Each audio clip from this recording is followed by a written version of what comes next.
Bonjour, aujourd'hui une nouvelle de Guy de Maupassant. Amour, 3 pages du livre d'un chasseur.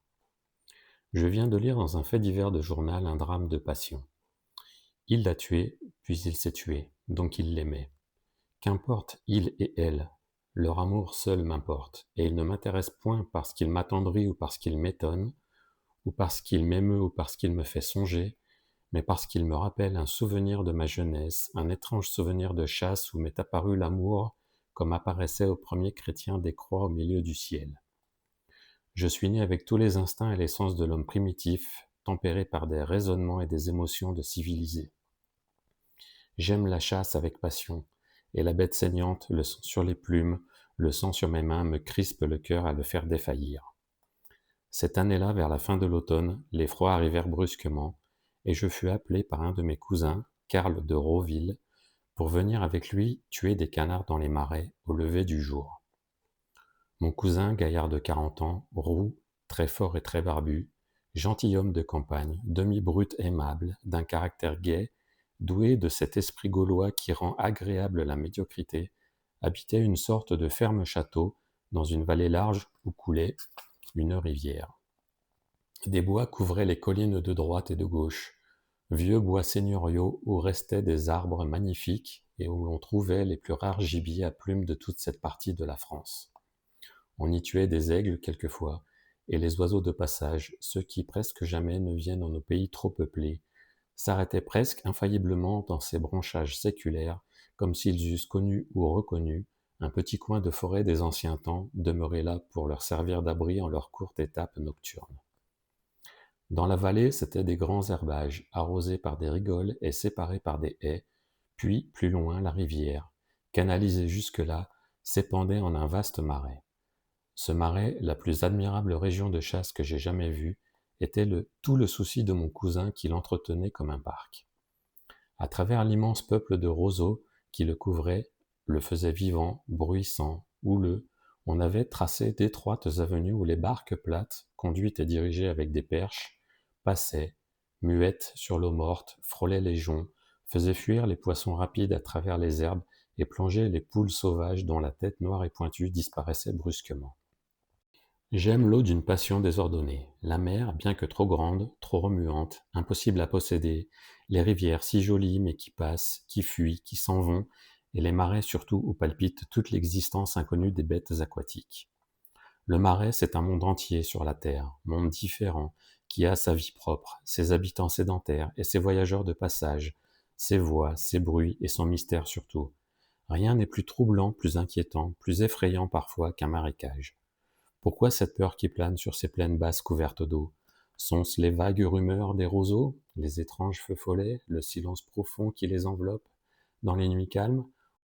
Ou bien les brumes bizarres qui traînent sur les joncs comme des robes de morte? Ou bien encore l'imperceptible clapotement, si léger, si doux, et plus terrifiant parfois que le canon des hommes ou que le tonnerre du ciel, qui fait ressembler les marais à des pays de rêve, à des pays redoutables, cachant un secret inconnaissable et dangereux? Non. Autre chose s'en dégage, un autre mystère, plus profond, plus grave, flotte dans les brouillards épais, le mystère même de la création peut-être. Car n'est-ce pas dans l'eau stagnante et fangeuse, dans la lourde humidité des terres mouillées, sous la chaleur du soleil, que remua, que vibra, que s'ouvrit au jour le premier germe de vie? J'arrivai le soir chez mon cousin, il gelait à fendre les pierres.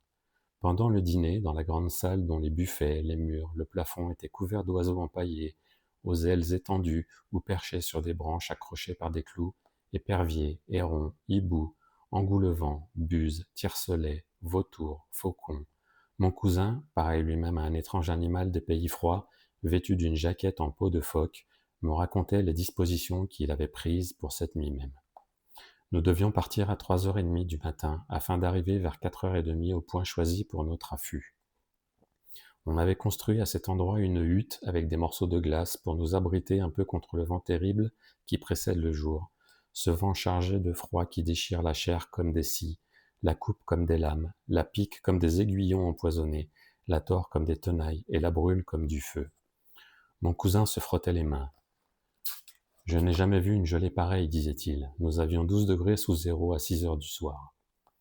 J'allais me jeter sur mon lit aussitôt après le repas, et je m'endormis à la lueur d'une grande flamme flambant dans ma cheminée. À 3 heures sonnantes, on me réveilla. J'endossai à mon tour une peau de mouton et je trouvai mon cousin Karl couvert d'une fourrure d'ours.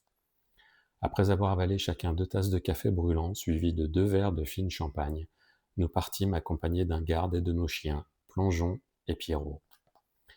Dès les premiers pas dehors, je me sentis glacé jusqu'aux os. C'était une de ces nuits où la terre semble morte de froid. L'air gelé devient résistant, palpable, tant il fait mal. Aucun souffle ne l'agite, il est figé, immobile. Il mord, traverse, dessèche, tue les arbres, les plantes, les insectes, les petits oiseaux eux-mêmes qui tombent des branches sur le sol dur et deviennent durs aussi comme lui, sous l'étreinte du froid. La lune, à son dernier quartier, toute penchée sur le côté, toute pâle, paraissait défaillante au milieu de l'espace, et si faible qu'elle ne pouvait plus s'en aller, qu'elle restait là-haut, saisie aussi, paralysée par la rigueur du ciel.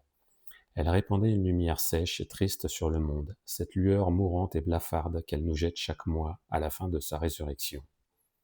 Nous allions côte à côte, Karl et moi, le dos courbé, les mains dans nos poches et le fusil sous le bras. Nos chaussures enveloppées de laine afin de pouvoir marcher sans glisser sur la rivière gelée ne faisaient aucun bruit, et je regardais la fumée blanche que faisait la laine de nos chiens. Nous fûmes bientôt au bord du marais, et nous nous engageâmes dans une allée de roseaux secs qui s'avançait à travers cette forêt basse. Nos coudes frôlant les longues feuilles en ruban laissaient derrière nous un léger bruit, et je me sentis saisi, comme je ne l'avais jamais été, par l'émotion puissante et singulière que font naître en moi les marécages. Il était mort, celui-là, mort de froid, puisque nous marchions dessus, au milieu de son peuple de joncs desséchés. Tout à coup, au détour d'une des allées, j'aperçus la hutte de glace qu'on avait construite pour nous mettre à l'abri. J'y entrai, et comme nous avions encore près d'1 heure à attendre le réveil des oiseaux errants, je me roulai dans ma couverture pour essayer de me réchauffer. Alors, couché sur le dos, je me mis à regarder la lune, déformée, qui avait 4 cornes à travers les parois vaguement transparentes de cette maison polaire. Mais le froid du marais gelé, le froid de ses murailles, le froid tombé au firmament me pénétra bientôt d'une façon si terrible que je me mis à tousser. Mon cousin Karl fut pris d'inquiétude. « Tant pis si nous ne tuons pas grand-chose aujourd'hui, dit-il. Je ne veux pas que tu t'enrhumes, nous allons faire du feu. » Et il donna l'ordre aux gardes de couper des roseaux. On en fit un tas au milieu de notre hutte défoncée au sommet pour laisser échapper la fumée, et lorsque la flamme rouge monta le long des cloisons claires de cristal, elles se mirent à fondre doucement à peine, comme si ces pierres de glace avaient sué. Karl resta dehors, me cria « Viens donc voir !» Je sortis et je restai éperdu d'étonnement. Notre cabane en forme de cône avait l'air d'un monstrueux diamant au cœur de feu poussé soudain sur l'eau gelée du marais, et dedans on voyait 2 formes fantastiques, celles de nos chiens qui se chauffaient.